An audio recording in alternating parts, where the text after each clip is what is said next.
Boa noite, amigos. Estamos no ar com a palestra da nossa amiga querida, a nossa amiga Beth, que veio falar sobre conhece-te a ti mesmo.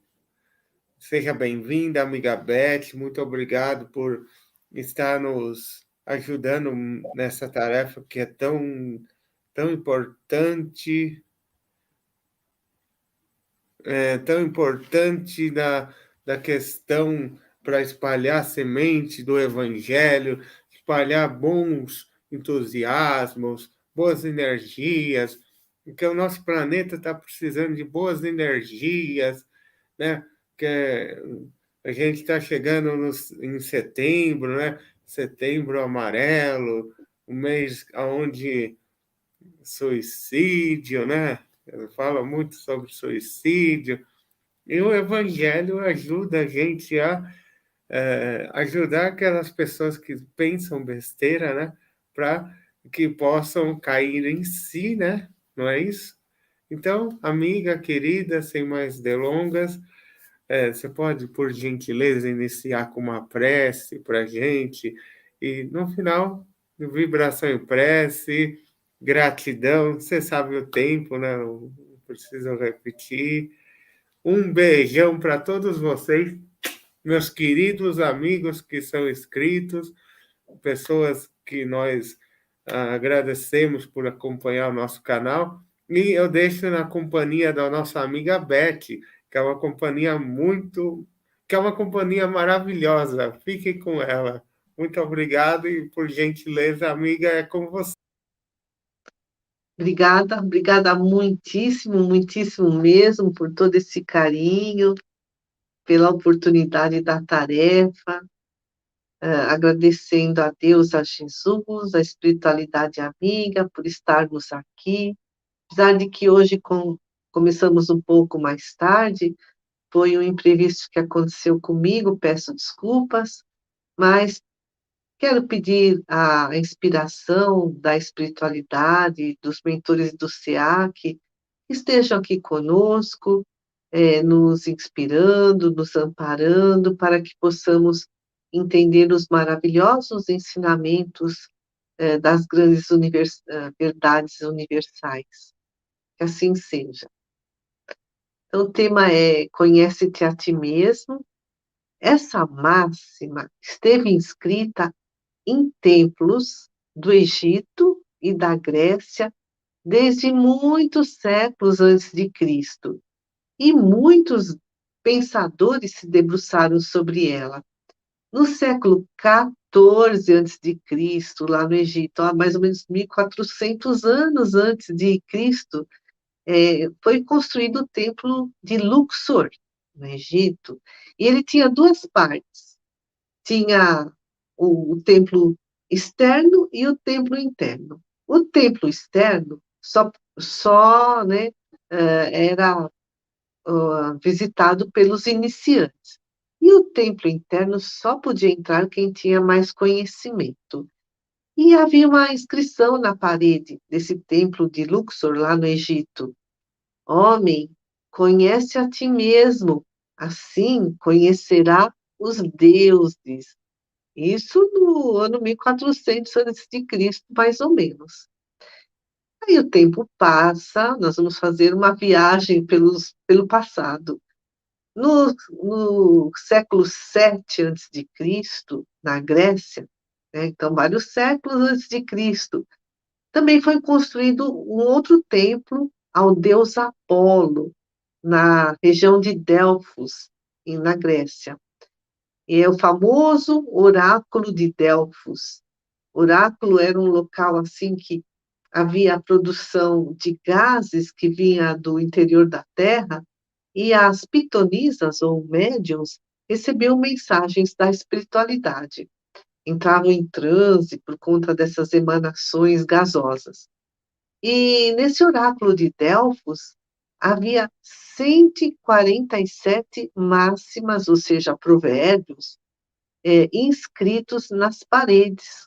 E no pórtico do oráculo de Delfos, na entrada, a frase "conhece-te a ti mesmo". Isso foi no século VII que esse templo foi construído. 100 anos depois, no século VI antes de Cristo, o filósofo chinês Lao Tse, fundador do taoísmo, escreveu: "Conhecer os outros é sabedoria, conhecer o eu é iluminação". E vamos, né, mais um século, século V antes de Cristo, Sócrates, filósofo grego, foi considerado o homem mais sábio do seu tempo.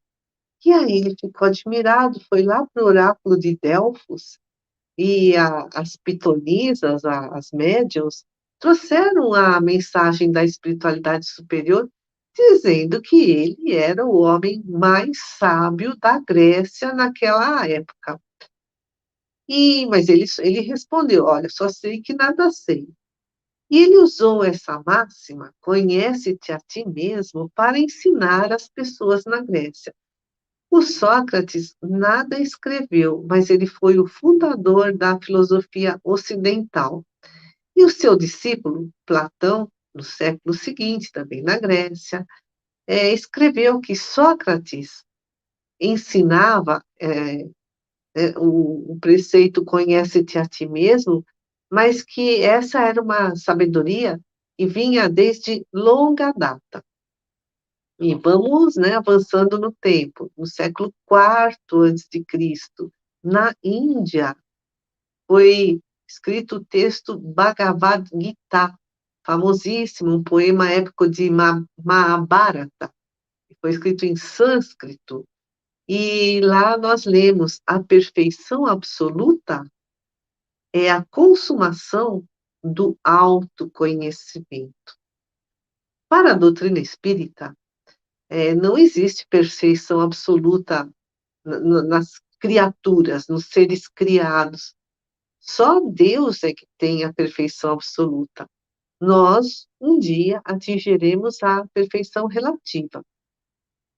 E vamos avançando, avançando, passamos aí para a nossa era. No século X depois de Cristo, os gregos escreveram uma enciclopédia chamada Suda, onde o provérbio "conhece-te a ti mesmo" é, é escrito assim: o provérbio "conhece-te a ti mesmo" é aplicado àqueles que tentam ultrapassar o que são, procuram melhorar-se. E o tempo passa, ano de 1651, Thomas Hobbes, filósofo inglês, escreveu o famoso livro Leviatã, e ele, né, colocou lá: "Aprende-se mais estudando-se, estudando a si mesmo, do que se aprende nos livros ou observando as outras pessoas". Ou seja, aprende-se mais sobre si, estudando os próprios sentimentos e pensamentos que motivam as ações. No ano de 1755, outro famoso filósofo suíço, Jean-Jacques Rousseau, que influenciou Pestalozzi, que foi professor de Allan Kardec, lá em Yverdon, na Suíça, escreveu, o Jean-Jacques Rousseau: "De todos os conhecimentos humanos, o mais útil e o menos avançado parece-me ser o do homem. Aliás, atrevo-me a dizer que até a inscrição do oráculo de Delfos, 'Conhece-te a ti mesmo', continha um preceito mais importante e mais difícil que todos os livros dos moralistas". Os moralistas foram autores de obras referentes à moral. E seguimos. No ano de 1831, Ralph Waldo Emerson, um filósofo americano, escreveu um poema intitulado "Conhece-te a ti mesmo".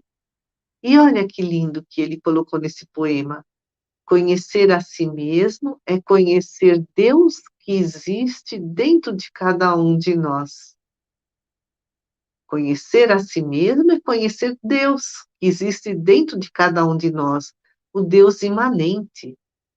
E em 1857, Allan Kardec, no Livro dos Espíritos, na questão 919, famosa questão 919, pergunta: qual o meio prático mais eficaz que tem o homem de se melhorar nesta vida e de resistir à atração do mal?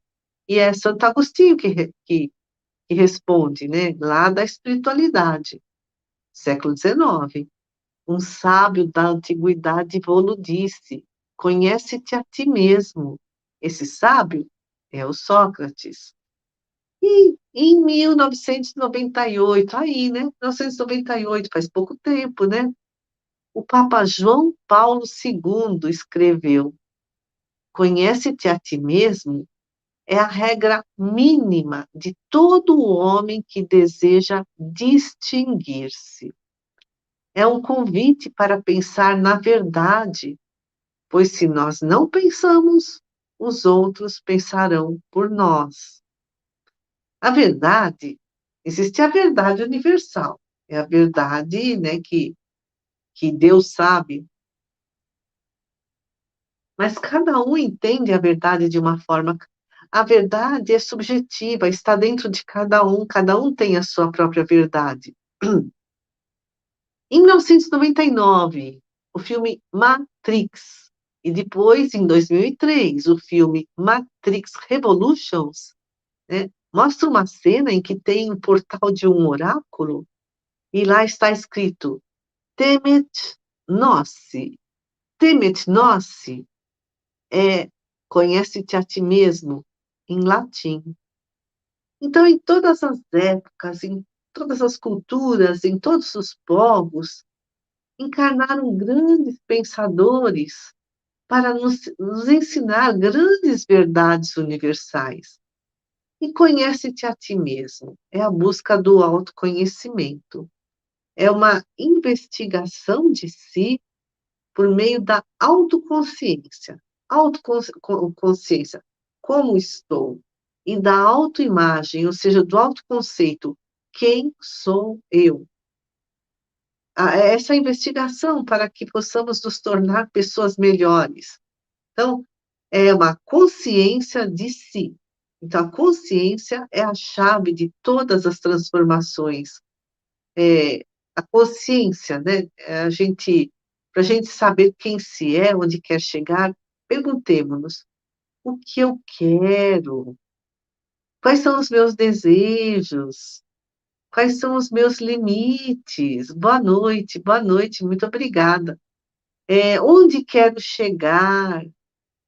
E o Leandro Carnal, ele faz muitas lives, ele é historiador, escritor, professor, disse nesses vídeos, mire em ser mais do que você é, mas saiba quem você é. E olha, no século X depois de Cristo, lá na enciclopédia grega, Suda, o provérbio conhece-te a ti mesmo é aplicado àqueles que tentam ultrapassar o que são. Então, Leandro Carnal diz: mire em ser mais do que você é. Olhe para você ser mais do que você é, para você avançar, evoluir, progredir. E, né, a enciclopédia Suda diz assim: conhece-te a ti mesmo é aplicado àqueles que tentam ultrapassar o que são. Então, quais são nossos pontos fracos, nossos vícios, orgulho, egoísmo? Quais nossos pontos fortes? Quais nossos valores? Ou seja, o que mais valorizamos? É a profissão? É a família? É o social? É o intelecto? É o espiritual? Às vezes, nesse momento, estamos valorizando mais um aspecto da nossa existência, daqui a uns anos vamos valorizar outros. Isso tudo nos mostra que nós estamos parcialmente prontos, mas não perfeitos. Perfeito vem do latim perfecto, ou seja, feito até o fim. Nós ainda não estamos feitos até o fim. Nós somos perfectíveis, estamos no processo de transformação. crescendo a cada instante. E para saber quem somos, como estamos, onde queremos chegar, o caminho é o autoconhecimento, para que possamos construir-nos, para que sejamos co-criadores com Deus, na nossa própria construção.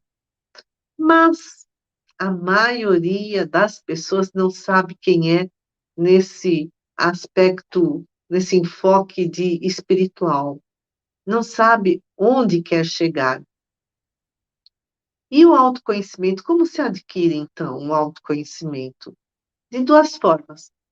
Ou automaticamente, pelas experiências da vida, a gente vai aprendendo, errando e acertando, observando os outros, ou de uma forma mais lúcida, mais certeira, mais proveitosa, fazendo uma autoindagação, uma reflexão. Quais são as nossas escolhas? Quais são as nossas motivações? E há muitas ferramentas para nós fazermos essa autoindagação. E os estudos filosóficos, os estudos da doutrina espírita, a meditação, a as terapias, as psicoterapias, então tem várias abordagens, por exemplo, a psicologia cognitiva estuda a percepção, o pensamento, a memória, então, pergunta a psicologia cognitiva quer entender como é que o ser humano percebe o mundo, como ele utiliza o seu conhecimento para falar, raciocinar, resolver problemas, para memorizar. Outra abordagem, a psicologia comportamental, estuda a interação das emoções, dos pensamentos, do comportamento. Então, há muitas ferramentas. O autoconhecimento é o fruto dessa introspecção, essa viagem, esse mergulho interior. É o acessar dos próprios pensamentos, dos próprios sentimentos. No entanto, Emmanuel, no livro Fonte Viva, psicografado pelo Chico Xavier, no capítulo 101, cujo título é A Cortina do Eu, nos fala que o ego é uma parte da nossa psique onde está a memória, o raciocínio, que nos faz interagir com a sociedade, aqui, no aqui e agora. Então, o nosso ego é como uma cortina de fumaça, que impede a nossa visão da vida, a nossa visão de nós mesmos. E isso, diz Emmanuel, é narcisismo. O narcisista é aquela pessoa apaixonada, tão apaixonada por si mesma, a ponto de não enxergar o outro. É apaixonado, e paixão é diferente de amor. Paixão é o exagero que escraviza, onde a pessoa deixa de ser dona de si mesma. E o amor é diferente. O amor é cuidar-se, cuidar do corpo, cuidar da alma, valorizar-se, respeitar-se, ou seja, buscar a própria evolução. Tem até um mito muito famoso da Grécia Antiga que deu origem a essa palavra narcisismo, foi utilizada por Freud. E havia um jovem muito belo, eles nunca tinham se olhado no espelho d'água, é um mito da Grécia Antiga. Então, as pessoas se miravam no espelho do lago. Ele se embrenhou na mata e viu um lago, ele olhou-se e ficou apaixonado pela sua própria imagem. E ele quis alcançar a sua imagem, mas caiu do lago e morreu afogado. E nesse local nasceu a planta narciso. Então, Freud utiliza, esse mito, dizendo que o narcisista é a pessoa que só vê a si mesma, como, né, esse rapaz, né? Ele só olhou a si lá na imagem de si no lago. É o ego inflado. E o Haroldo Dutra, no livro Despertar, nos diz que A reforma íntima consiste em tirarmos essa cortina do eu. Porque às vezes nós não somos capazes de reconhecer a nossa verdadeira situação, nosso verdadeiro estado evolutivo.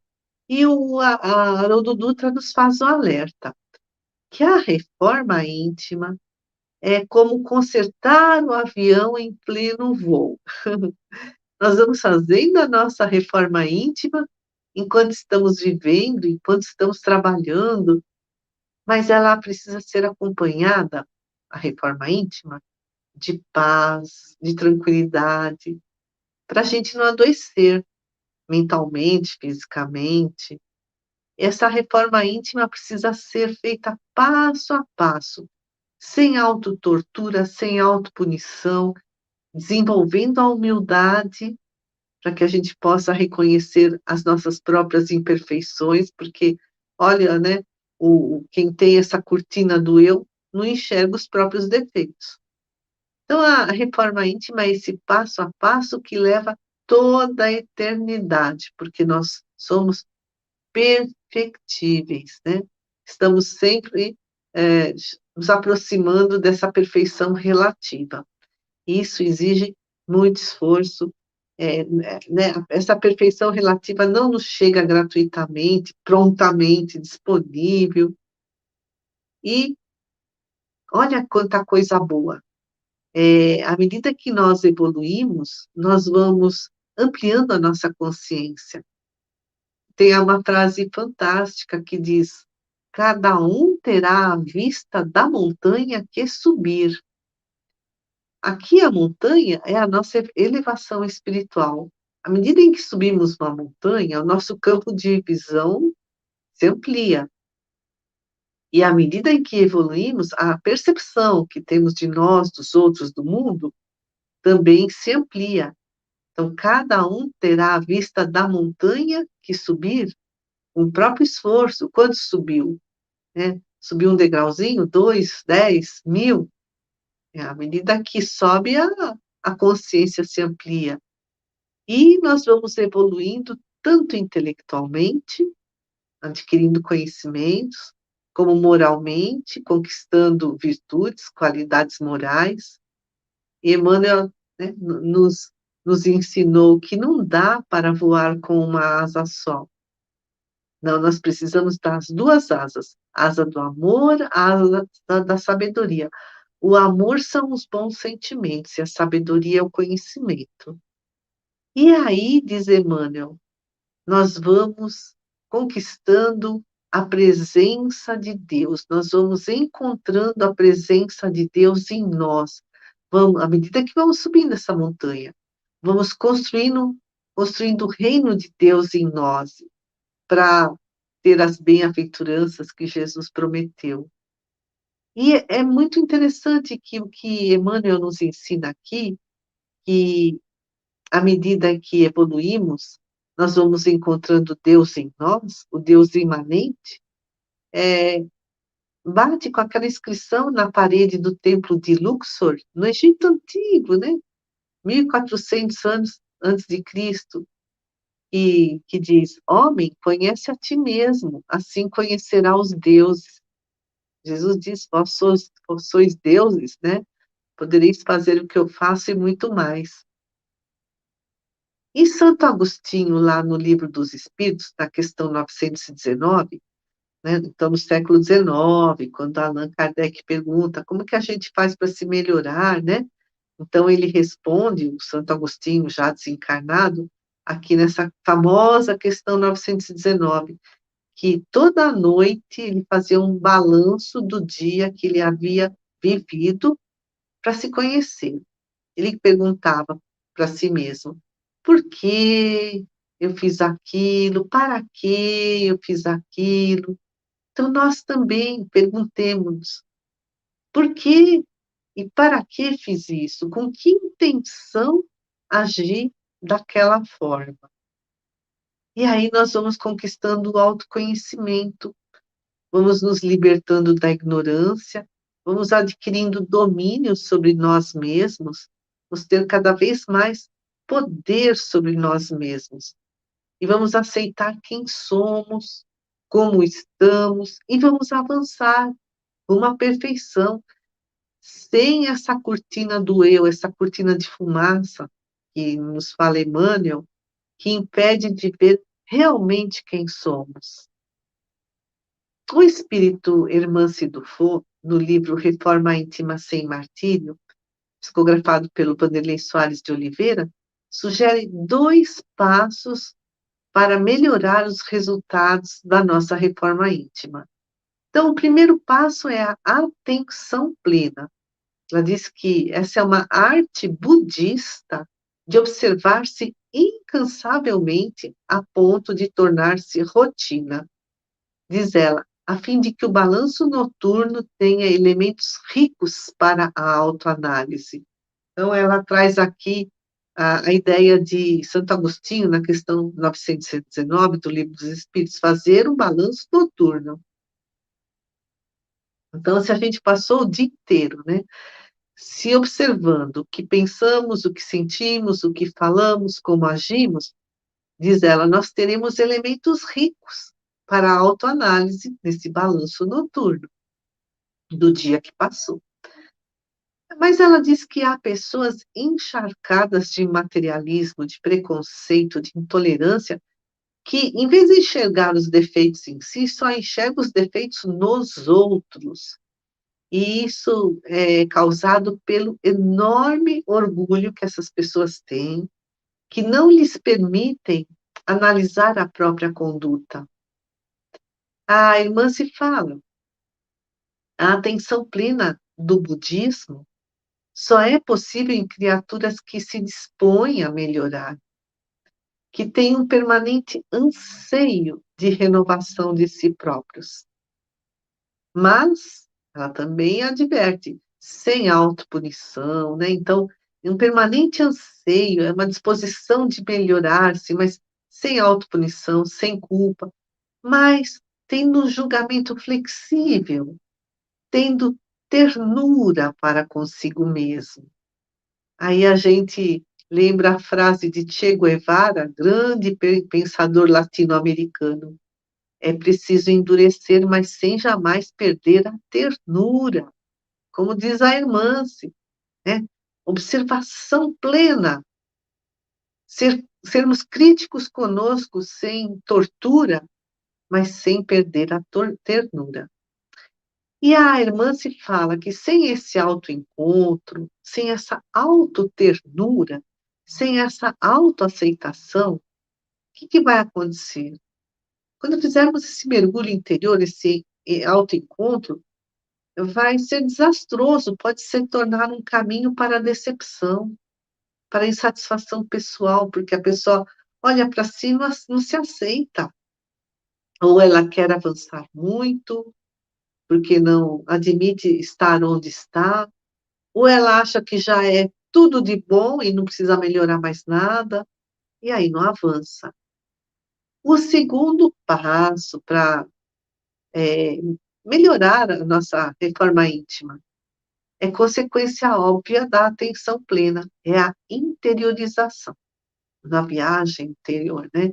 Para enfrentarmos o nosso mundo íntimo, admitir quais são os nossos sentimentos, o que estamos sentindo, estudar as nossas reações, como, né, eu reajo diante do outro, ou por que eu reagi diante do outro, ou de algum acontecimento, e isso é um trabalho doloroso.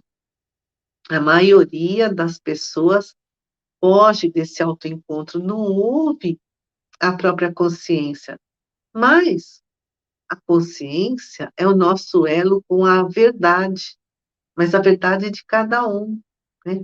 Então, ao ouvir a voz da nossa consciência e aprender a ouvir Deus em nós.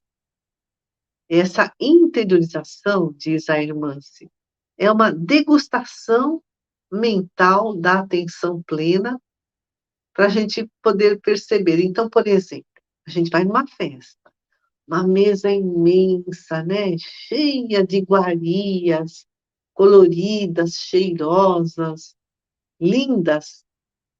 Aí, tem um prato lá escondidinho, a gente não percebe, a gente não vai degustar. Então, a gente só degusta o que percebe. Então, ela diz assim: a gente passa o dia tendo uma atenção plena, então estão lá os elementos ricos para autoanálise. E de noite a gente degusta tudo aquilo que a gente observou. Então, a gente olha aquele prato cheio de comida, tudo que a gente conseguiu ver, a gente vai conseguir degustar. E a reforma íntima acontece por toda a eternidade, porque sempre haverá algo para melhorar, né, em nós mesmos, até atingirmos essa perfeição relativa, mas mesmo quando formos relativamente perfeitos, nós vamos continuar evoluindo, sempre haverá algo para aprender. E à medida que nós vamos descobrindo o nosso mundo íntimo, nós vamos ganhando mais autonomia, vamos ser cada vez mais donos de nós mesmos. Nós vamos ganhando mais liberdade, com responsabilidade, claro. Nós vamos ganhando mais paz interior e com isso nós vamos conquistando a felicidade. Olha os verbos aí no gerúndio. Vamos descobrindo, ganhando, conquistando. Por quê? Tudo isso é um processo, não é um ponto final. Não existe um ponto final na nossa caminhada evolutiva. Resumindo, a atenção plena é vigilância e a interiorização, que é o segundo passo, é autoinvestigação permanente.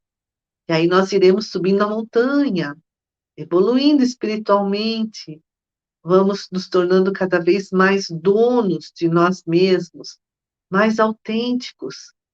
E com isso nós vamos conseguir fazer melhores escolhas, plantar bons frutos, né, boas sementes e colher bons frutos, plantar boas sementes, que são as boas obras, e colher bons frutos, que são as bem-aventuranças. E aí, né, diante disso, e à medida que nós vamos subindo a montanha, nós vamos nos tornando cada vez mais donos de nós mesmos, mais autênticos, a gente lembra a frase do Papa João Paulo II, que o conhece-te a ti mesmo é a regra mínima de todo homem que deseja distinguir-se. É o convite para pensar a verdade, pois se nós não pensamos, outros pensarão por nós. Então, tomemos as rédeas da nossa própria vida, sejamos os donos do nosso destino, subamos essa montanha com tranquilidade, com ternura conosco mesmo, mas sem esmorecer. Então, elevando os nossos melhores sentimentos, o nosso amor a todo o nosso planeta, a todos que aqui vivemos, sejam encarnados, desencarnados, aos seres humanos, aos animais, às plantas, a todo ser vivente. Vibremos muito amor por todo o nosso planeta. Vibremos muito amor por cada nação, por cada dirigente, para que haja paz, concórdia, fraternidade. Vibremos muito amor pelo nosso Brasil, que aqui também cada governante possa colocar as suas melhores intenções em prol da coletividade. Vibremos por todos aqueles que estão trabalhando na seara de Jesus, nas casas espíritas, vibremos pelo SEAC, seus dirigentes encarnados e desencarnados, vibremos por todas as casas de orações, por todas as instituições de caridade, pelos asilos, pelas creches, pelos orfanatos, e vibremos também pelos hospitais, pelas penitenciárias e por aqueles que não têm onde ficar, estão ao relento, desabrigados. Vibremos por aqueles que estão doentes, vibremos por aqueles que estão partindo para a pátria espiritual, que possam ser bem recebidos. Vibremos pelos nossos mentores, pelos trabalhadores do bem, pelos nossos amigos e familiares e por nós mesmos. Senhor Jesus, mestre amigo, governador do nosso planeta, dirigente de todo esse trabalho grandioso de espiritualização da humanidade, nós te agradecemos por todo esse planejamento, de ter nos mandado todos esses grandes pensadores em todas as épocas, povos e culturas, que nos ensinaram essa verdade universal do autoconhecimento, para que possamos evoluir, para que possamos ser felizes, para que possamos encontrar as bem-aventuranças que nos foi prometida. Senhor Jesus, ajuda-nos na nossa jornada evolutiva, aqui nesse momento, no planeta Terra, que possamos subir a montanha da nossa evolução com bastante afinco, bastante perseverança, mas também com tranquilidade, não deixando de lado a autoternura. Senhor, abençoa todos que aqui estamos, nossos lares, nossos familiares. E que a paz do Mestre nos acompanhe todos os dias de nossas vidas. Muito obrigada.